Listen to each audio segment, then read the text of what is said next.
Assalamualaikum warahmatullahi wabarakatuh. Good afternoon, everyone. Today, we are from Group 7. We would like to present about language planning. I am Ainur Rosyidah as the first speaker, and then my partners, Miss Wening Nur Habibah as the second speaker, and then Mr. Depaty Alvio as the third speaker.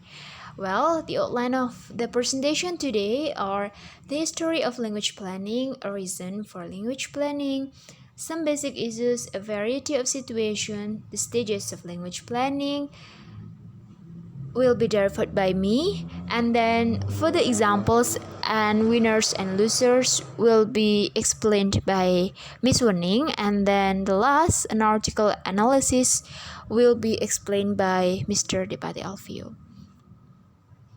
Well, ladies and gentlemen, language planning was first put forward by Uriel Weinrich in 1957 at Columbia University seminar. And for the literature concerned, language planning was delivered by Ainur Rosyidah as the American Norwegian sociolinguist, and he is often mentioned as the first person who gave birth of this concept in literature concentration.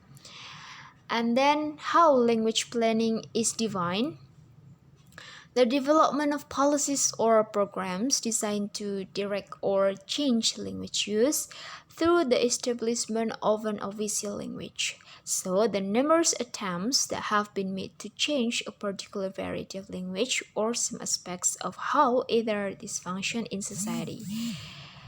Such changes are usually described as indices for language planning. It is developed by Ronald 1990H, and then language planning involves the creation and the implementation of an official policy about how languages and linguistics varieties of a country are used to be. David 1966. And there are two reasons for language planning. The first one is the different social groups wish to maintain their identities and interests, so they may actively and often violently campaign for recognition. And then the second, many governments try to solve the problems of slow linguistic evolution by changing inconscious principled language planning. And there are two basic issues of language planning. The first one is status planning, and then the second one is corpus planning. For the status planning, it changes the function of a language or a variety of language and the rights of those who use it. It is delivered by Ronald Verdon, 1998. And then the corpus planning seeks to develop a variety of language or a language, usually to standardize it and to provide with means of serving every possible language function in society. So let me tell you the difference between status planning and corpus planning. Status planning is concerned with whether the social status of language should be lowered or raised. Meanwhile, corpus planning refers to all actions aiming at modifying the nature of the language itself. The corpus of status dichotomy emphasizes the dual nature of language planning that's concerned with both linguistic and social aspects of language.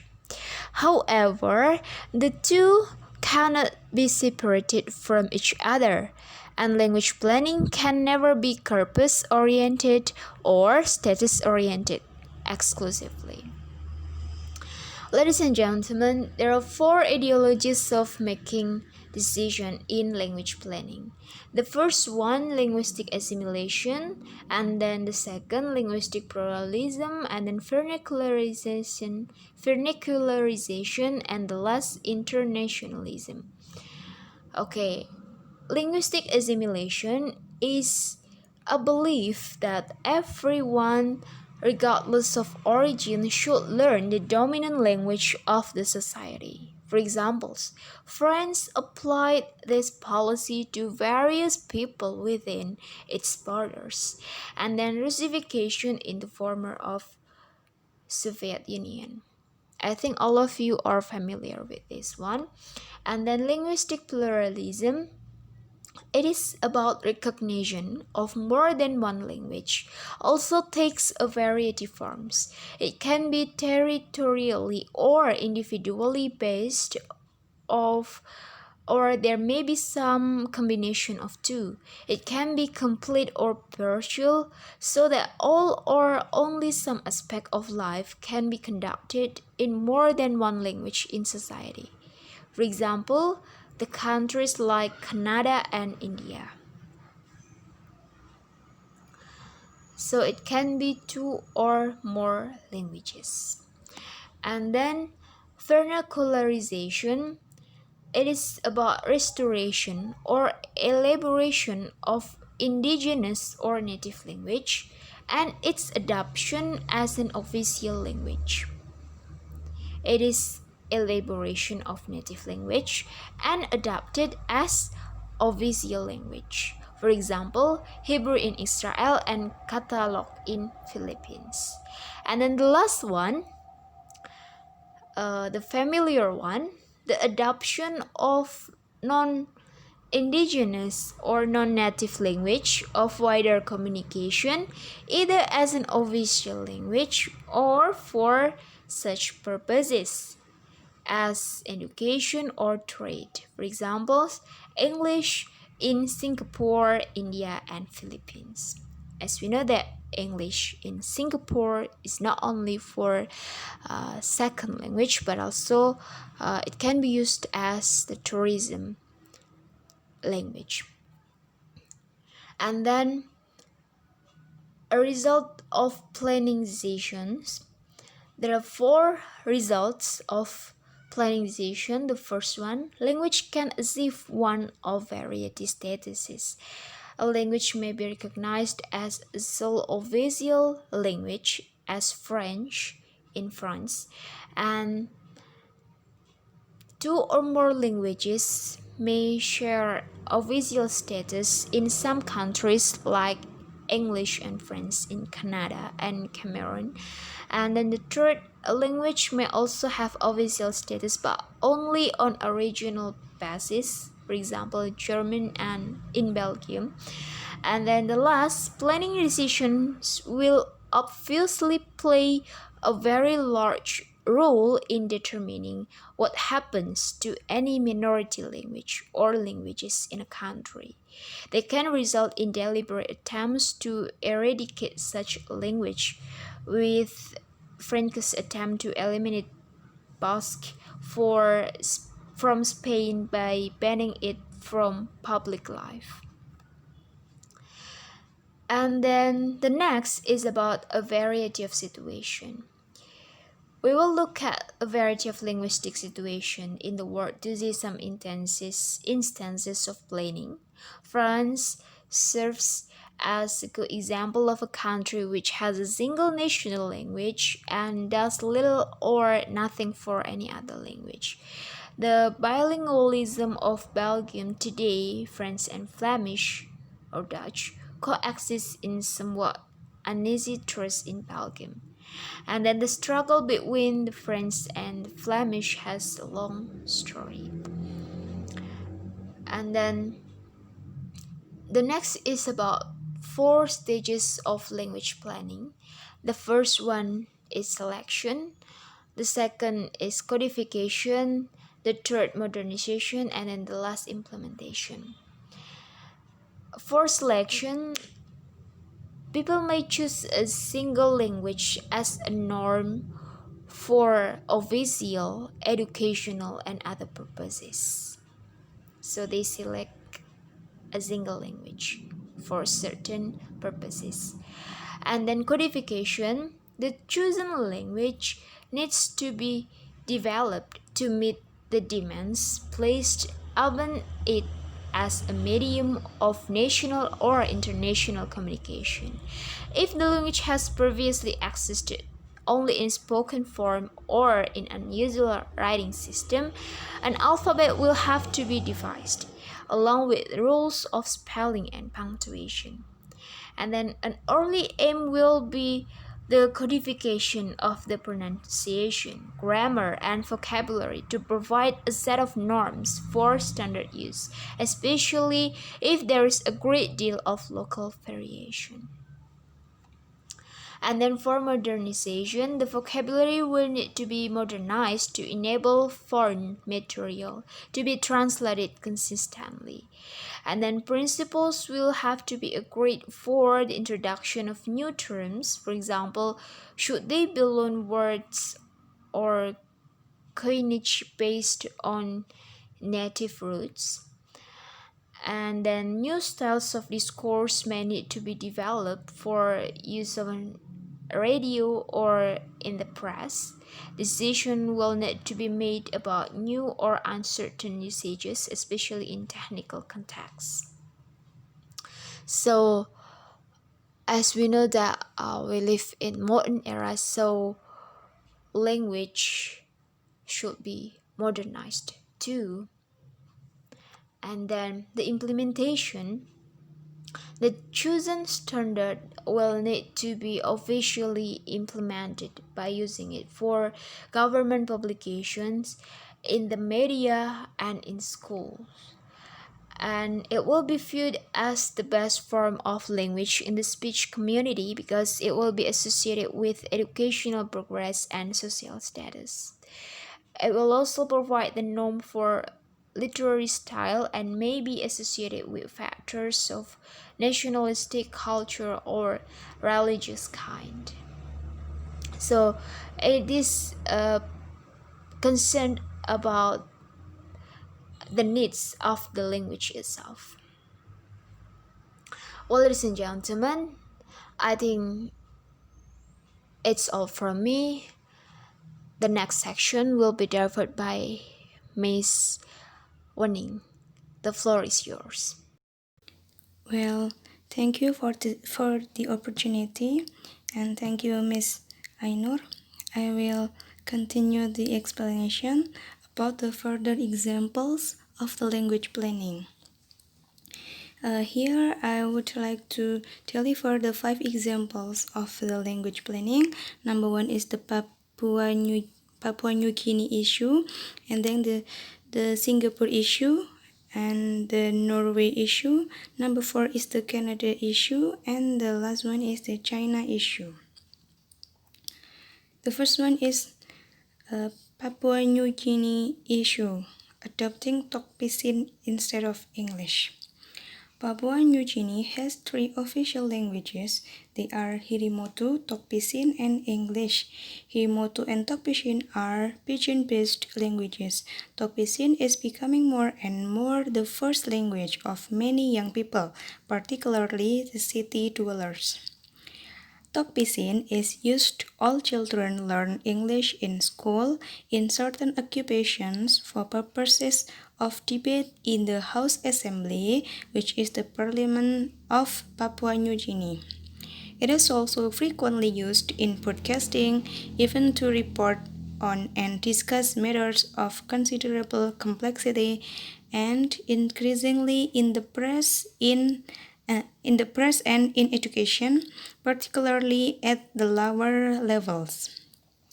English exerts a powerful influence on Tok Pisin. Without a deliberate effort to standardize the language, it will not remain as efficient a lingua franca as it has been.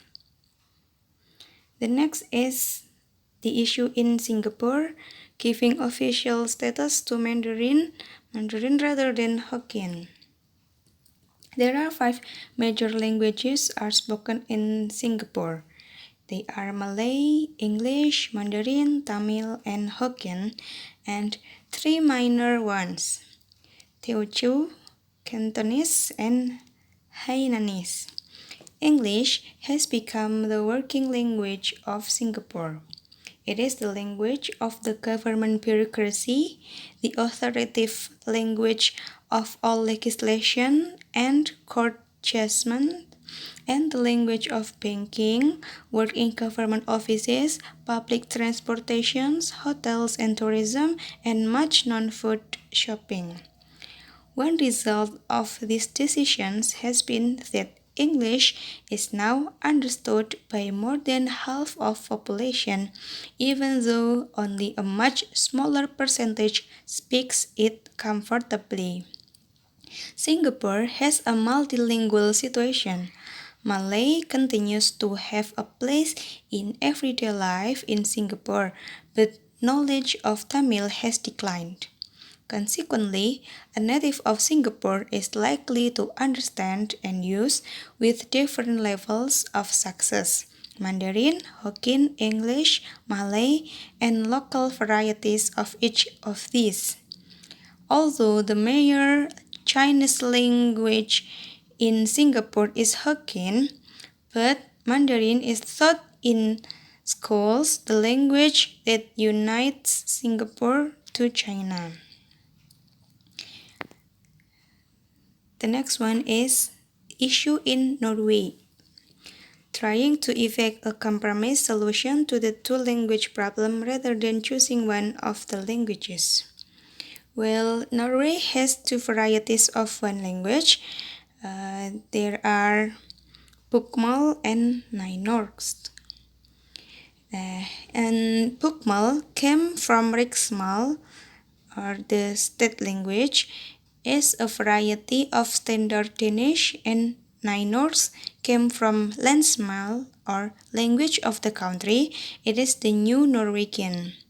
During the 20th century, the major planning task has been to unite the two varieties, since, as we can see, they do differ in certain ways in spelling, grammar, and vocabulary. Currently, the proponents of Bokmål are in the stronger position linguistically, in that this variety more closely conforms to standard colloquial, for example in spoken Norwegian, but the true nationalists still insist on Nynorsk, Bokmål still being too Danish for them. Today, Bokmål is the language of the national press and the majority of books, and the instructional medium of 5 out of every 6 school children. Bokmål dominates the towns and cities, but official documents still employ both varieties, and children must learn to use both. The number 4 example is an issue in Canada, making a country bilingual in its federal machinery from coast to coast. Bilingualism itself continues to be a controversial issue in Canada, as anyone who reads its newspaper or follows political discussions there will know. Just as English rights in Quebec were protected in the constitution of that year, so French rights outside Quebec seemed to have a strong measure of protection. The Canadian government appointed a royal commission on bilingualism and biculturalism in 1963 to look into the resulting situation. At the same time, as the government of Canada was guaranteeing French rights throughout Canada, the government of Quebec took measures to minimize the use of English within the province. The basic English-French polarization still exists. The French are still a minority in Canada. The language situation is further complicated by the fact that Canada is also a country of immigrants who have flocked mainly to the larger cities. The language planning in Canada is obviously not complete.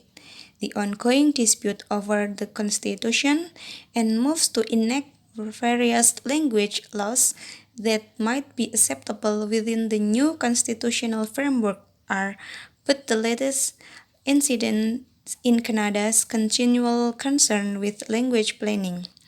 Canada's two official languages are increasingly become territorially based, like the situation in Switzerland and Belgium. However, the Constitution rejects such territorially. It is not a happy situation. And the last example I will give is in China. The China issues about pinyin, adopting the pinyin. There are 8 different varieties of Chinese. Hanyu, or the Han language, it is a spoken language. Linguists call these 8 different varieties of languages, but the Chinese themselves prefer to call them different dialects or fangyan because of the writing system they share. Among those who speak Hanyu, the following percentages are said to speak these varieties: Mandarin 21%, Wu 8%, Xiang 5%, Cantonese 5%, Hakka 4%, Southern Min or Fukienese 3%, Gan 2%, and Northern Min or Fukienese 1%. There are also estimated to be about 5% of speakers of non-Chinese languages in China, languages such as Mongolian, Tibetan, and Korean. Mandarin is by far the dominant language numerically and geographically. There are plans to change Chinese in 3 ways. The first is to simplify Chinese characters. The second one is to popularize the Beijing variety of Mandarin, Putonghua, or the common language, as it is now referred to. And the third is to develop a phonetic alphabet. The government has been done a simplification to simplify about half of the characters. It resulted that Chinese materials printed in China use simplified characters, whereas those produced in Hong Kong and Taiwan and by most overseas Chinese continue to use the unsimplified ones. So far as the phoneticization of Chinese writing is concerned, that is, the development of an alphabetic writing system, the current use of pinyin is merely the latest in a series of attempts to alphabetize. Pinyin is now used as an aid in learning Chinese characters in certain dictionaries and in the orthographies for several previously unwritten minority languages, for example, Zhuang, Miao, Yi, and Dong. The next is the winners and the losers. Estimates of language loss go as high as 95% within the new century if nothing is done to stop the decline. In marked contrast to such decline, a few languages thrive, for example, the Mandarin variety of Chinese, Hindi, Arabic, and Spanish, and one, English, has spread everywhere in the world. Languages like French, even when promoted by La Francophonie, Russian, German, and Japanese, on the other hand, do not thrive in the same way. They win few converts and, as the world's population grows, they decrease proportionally. English spread initially through conquest and then by being in the right place at the right time for use in international relations, the worldwide media, international travel, education, and now communication. Actually, there is a paradox here. Linguists are told that they save languages best by not acting at all. Certainly, they should do nothing to promote English in the world, or to standardize a language, or possibly to help in any kind of language planning anywhere. Yet there is no assurance that they will save a single language by not acting. An alternative possibility is that intervention actually slows down decline and loss. However, there is really no hard evidence for either position. It is essentially ideologically derived. If you believe this, you do one thing, and if you believe that, you do another. We do well to remember that because we are involved in sociolinguistic matters, ideology is likely to be at least as potent a factor as science in determining which approach we ultimately adopt. Issues of identity and power will also never be far from the surface. The next presentation will be continued by Mr. Depaty Alvio. The floor is yours. Thank you. I want to introduce myself. My name is Depaty Alvio. I am the last speaker after my friend. I want to explain about journal article analysis. Okay, we can start. Yeah, you can see this is article. The title of this article, Literature Review of Language Planning and Language Policy since 21st Century. The writer is Ning Hao from Normal University, China. And this is abstractnya. As a major part of sociolinguistics, language planning has become a major research topic for many scholars.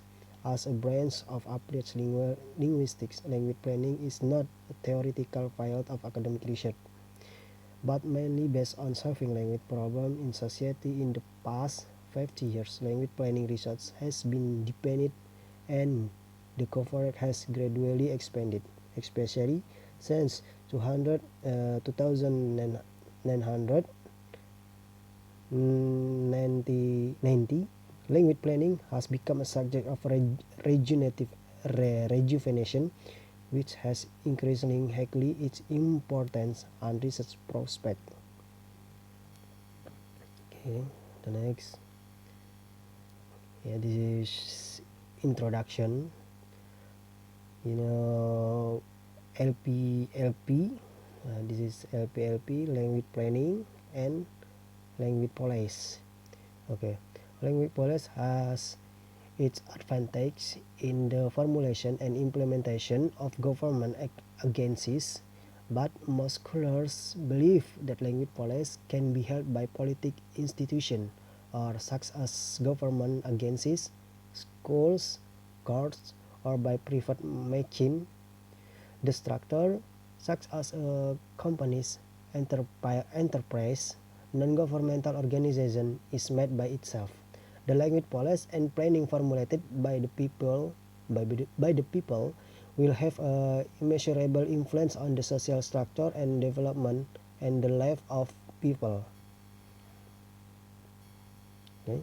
The purpose of study was to review and analyze the general situation of language planning research in the past to 20 years at home and abroad.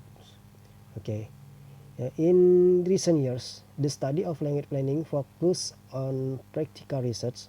Many scholars use the theory of language planning to analyze language planning and language policy of one of or several countries or a political and economic union from an academic perspective.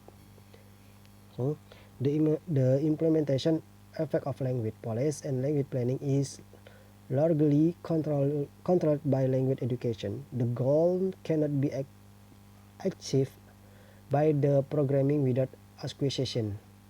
Okay, acquisition planning is responsible for position planning and implementation of ontology planning. Once a polymaker determines the role and respective language form of a language in the field of public life. Language acquisition is organized and implemented by educators. namely acquisition planning, is accomplished through language education and planning. The different epistemology of language show different tendencies in the language policy and planning research community. Is language purity, descriptivism, liberalism, and so on. For this reason, there has been no mainstream theory of language policy and planning so far. This is LPLP study abroad. From study abroad, language planning research in theory and practice is becoming more and more mature. In a few decades, many scholars have made relatively adequate theoretical research to the basic elements of language planning activities. So, scholars have given theoretical analysis and description on a certain language planning practice in some countries. Theoretical and practice research of language planning interest and makes language planning more perfect. So in LPDP study in China, in terms of language ontology planning, there are many papers and specialized work are rare. The study of word and word writing, a new prospect of Chinese language planning, is representative of ontology planning research describing Chinese word consciousness and the development of information research, the history of Chinese writing, word and related problem of misunderstanding aids. Okay, this is language management is language planning research monograph, which provide a new perspective for language planning and plays a leading role in the discussion and solution of the future social language problem. Handbooks of Comeback Language Policy is the first practical handbook devoted to the exploration of language policy, covering all aspects of language planning research as well as comprehensive case study. Okay. In addition, another prominent feature of foreign language planning research is that the more focus on the research of practice. Many scholars use the theory of language planning to analyze the language planning and policy of one or several countries or political and economic union. So the social process has three major characteristics: globalization, migration, and regional management. The theoretical model of language policy and planning undoubtedly must comply with the needs of the times. Although new research issues are constantly emerging, the old issue will still be noticed. These are the essential features of language policy and planning disciplines. Of course, there are still some problems in the domestic language planning research, and it seems that there still exists a long way for Chinese LPLP research to go to link up with the international standards. Okay, we can open Q&A session. Maybe enough for our presentation today. Thank you.